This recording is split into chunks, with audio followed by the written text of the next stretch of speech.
Assalomu alaykum, hurmatli kitobxonlar. Axborot kutubxonamizga marhamat qilinglar. Mana bugun bizni kutubxonamizda bir necha yildan beri kitobxon bo'lib, faol kitobxon bo'lib qatnab, o'sha bizdan o'qigan adabiyotlari hisobiga ma'naviyatini oshirib, o'zining nima deydi, asarga bo'lgan qiziqishlari, she'rga bo'lgan qiziqishlarini orttirgan holda bizga mana o'z asarlarini namoyish qilishi uchun tashrif buyurganlar. Ular o'z navbatida kitobxonlarga, bilasiz, Axborot kutubxona markazida qiziqarli tadbirlar, ma'naviy, ma'rifiy tadbirlar o'tkazilib turadi. O'sha tadbirda Nuroniy otaxonimizning she'rlarini iqtibos sifatida foydalanib kelamiz.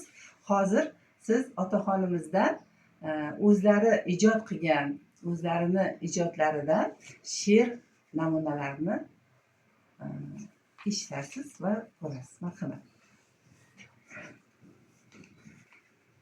Çopanım, kuyib yursam, savlatimsan çopanım, uyda tursang, davlatimsan çopanım, xorijlarning kurtkasiga alishmam, ota meros millatimsan çopanım, do'ppi bilan cho'pon doim mos kelar, o'zbek degan millatimga xos kelar, kechalari onam alla aytganda, beshigimga yopiq bo'lgan cho'ponim, otang o'tsa bu olamning qoshidan, ko'zim bersin senga sabr toshidan, yetimlikning shoshqotor ko'z yoshidan, ikki yengi shilta bo'lgan cho'ponim, modalar ham o'tib borar tezlashib, o'rin uchun bir-birini xezlashib, sen turarsan maydon uzra bellashib, saratonda soya bo'lgan cho'ponim,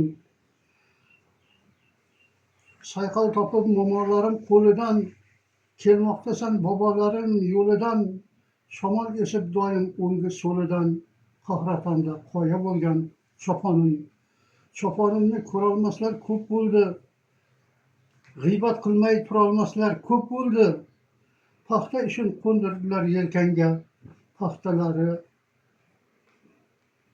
filta bo'lgan cho'ponim, cho'ponimni silab avval maqtashdi, qo'shib yozding dedi, keyin do'qlashdi, garang bo'lib obi otash ichimda, yoqa yengi kuyuk bo'lgan cho'ponim, 70 yilda 70 marta eshilib, tikonlarda etak bag'ri teshilib, mustaqillik kunlariga yetishib, kelajagi buyuk bo'lgan cho'ponim.